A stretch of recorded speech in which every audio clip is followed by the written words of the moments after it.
Recording by Moira Fogarty. The Art of War by Sun Tzu, translated by Lionel Giles. Part 11, The 9 Situations. Sun Tzu said, "The art of war recognizes 9 varieties of ground. 1. Dispersive ground. 2. Facile ground. 3. Contentious ground. 4. Open ground. 5. Ground of intersecting highways. 6. Serious ground. 7. Difficult ground. 8. Hemmed-in ground. 9. Desperate ground." When a chieftain is fighting in his own territory, it is dispersive ground. When he has penetrated into hostile territory, but to no great distance, it is facile ground. Ground the possession of which imports great advantage to either side is contentious ground. Ground on which each side has liberty of movement is open ground. Ground which forms the key to 3 contiguous states, so that he who occupies it first has most of the empire at his command, is a ground of intersecting highways. When an army has penetrated into the heart of a hostile country, leaving a number of fortified cities in its rear, it is serious ground. Mountain forests, rugged steeps, marshes, and fens, all country that is hard to traverse, this is difficult ground. Ground which is reached through narrow gorges, and from which we can only retire by tortuous paths, so that a small number of the enemy would suffice to crush a large body of our men, this is hemmed-in ground. Ground on which we can only be saved from destruction by fighting without delay is desperate ground. On dispersive ground, therefore, fight not. On facile ground, halt not. On contentious ground, attack not. On open ground, do not try to block the enemy's way. On the ground of intersecting highways, join hands with your allies. On serious ground, gather in plunder. In difficult ground, keep steadily on the march. On hemmed-in ground, resort to stratagem. On desperate ground, fight. Those who were called skillful leaders of old knew how to drive a wedge between the enemy's front and rear, to prevent cooperation between his large and small divisions, to hinder the good troops from rescuing the bad, the officers from rallying their men.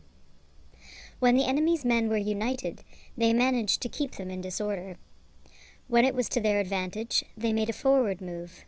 When otherwise, they stopped still. If asked how to cope with a great host of the enemy in orderly array, and on the point of marching to the attack, I should say, begin by seizing something which your opponent holds dear. Then he will be amenable to your will. Rapidity is the essence of war. Take advantage of the enemy's unreadiness. Make your way by unexpected routes, and attack unguarded spots. The following are the principles to be observed by an invading force. The further you penetrate into a country, the greater will be the solidarity of your troops, and thus the defenders will not prevail against you. Make forays in fertile country in order to supply your army with food. Carefully study the well-being of your men, and do not overtax them. Concentrate your energy and hoard your strength. Keep your army continually on the move, and devise unfathomable plans. Throw your soldiers into positions whence there is no escape, and they will prefer death to flight. If they will face death, there is nothing they may not achieve. Officers and men alike will put forth their uttermost strength. Soldiers, when in desperate straits, lose the sense of fear. If there is no place of refuge, they will stand firm. If they are in hostile country, they will show a stubborn front. If there is no help for it, they will fight hard. Thus, without waiting to be marshaled, the soldiers will be constantly on the qui-vive. Without waiting to be asked, they will do your will. Without restrictions, they will be faithful. Without giving orders, they can be trusted. Prohibit the taking of omens, and do away with superstitious doubts. Then, until death itself comes, no calamity need be feared. If our soldiers are not overburdened with money, it is not because they have a distaste for riches. If their lives are not unduly long, it is not because they are disinclined to longevity. On the day they are ordered out to battle, your soldiers may weep, those sitting up bedewing their garments, and those lying down, letting the tears run down their cheeks. But let them once be brought to bay, and they will display the courage of a Chu or a Kui. The skillful tactician may be likened to the Shuai Jan. Now, the Shuai Jan is a snake that is found in the Cheung Mountains. Strike at its head, and you will be attacked by its tail. Strike at its tail, and you will be attacked by its head. Strike at the middle, and you will be attacked by head and tail both. Asked if an army can be made to imitate the Shuai Jan, I should answer yes. For the men of Wu and the men of Yue are enemies. Yet if they are crossing a river in the same boat and are caught by a storm, they will come to each other's assistance, just as the left hand helps the right. Hence, it is not enough to put one's trust in the tethering of horses and the burying of chariot wheels in the ground. The principle on which to manage an army is to set up one standard of courage, which all must reach. How to make the best of both strong and weak, that is a question involving the proper use of ground. Thus, the skillful general conducts his army just as though he were leading a single man, willy-nilly, by the hand. It is the business of a general to be quiet, and thus ensure secrecy, upright and just, and thus maintain order. He must be able to mystify his officers and men by false reports and appearances, and thus keep them in total ignorance. By altering his arrangements and changing his plans, he keeps the enemy without definite knowledge. By shifting his camp and taking circuitous routes, he prevents the enemy from anticipating his purpose. At the critical moment, the leader of an army acts like one who has climbed up a height and then kicks away the ladder behind him.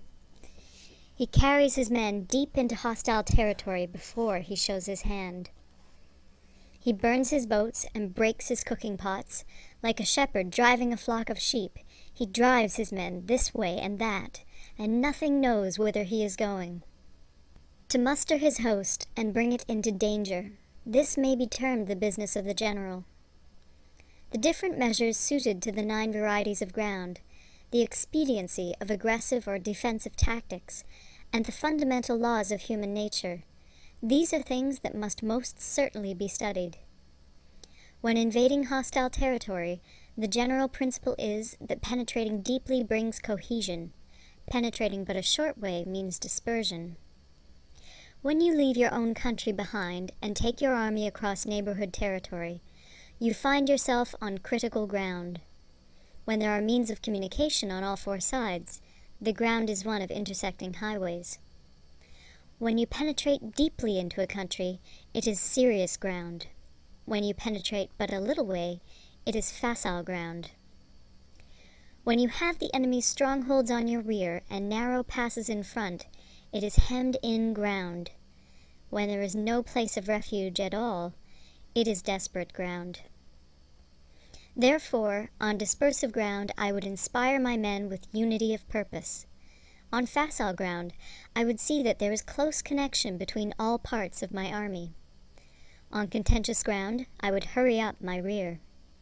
On open ground, I would keep a vigilant eye on my defenses. On ground of intersecting highways, I would consolidate my alliances. On serious ground, I would try to ensure a continuous stream of supplies. On difficult ground, I would keep pushing on along the road. On hemmed-in ground, I would block any way of retreat. On desperate ground, I would proclaim to my soldiers the hopelessness of saving their lives. For it is the soldier's disposition to offer an obstinate resistance when surrounded, to fight hard when he cannot help himself, and to obey promptly when he has fallen into danger. We cannot enter into alliance with neighboring princes until we are acquainted with their designs. We are not fit to lead an army on the march unless we are familiar with the face of the country, its mountains and forests, its pitfalls and precipices, its marshes and swamps. We shall be unable to turn natural advantages to account unless we make use of local guides.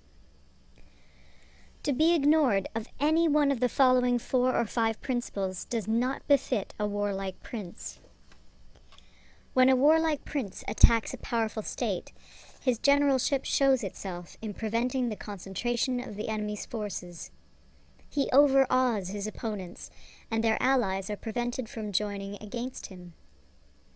Hence, he does not strive to ally himself with all and sundry, nor does he foster the power of other states. He carries out his own secret designs, keeping his antagonists in awe. Thus he is able to capture their cities and overthrow their kingdoms. Bestow rewards without regard to rule, issue orders without regard to previous arrangements, and you will be able to handle a whole army as though you had to do with but a single man.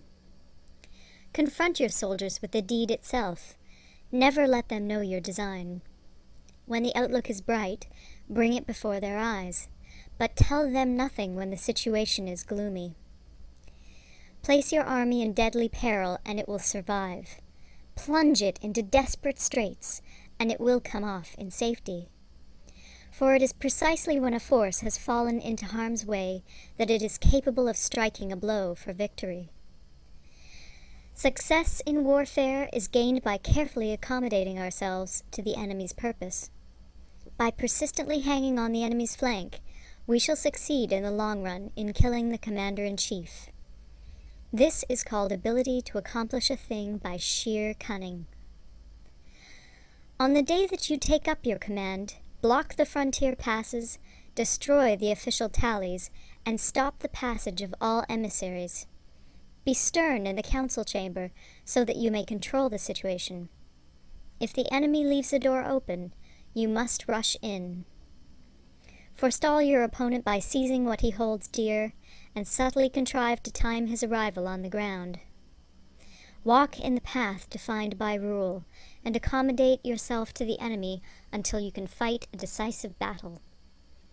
At first, then, exhibit the coyness of a maiden, until the enemy gives you an opening. Afterwards, emulate the rapidity of a running hare, and it will be too late for the enemy to oppose you. End of Part 11. Recorded in Toronto, Ontario by Moira Fogarty, October 2006.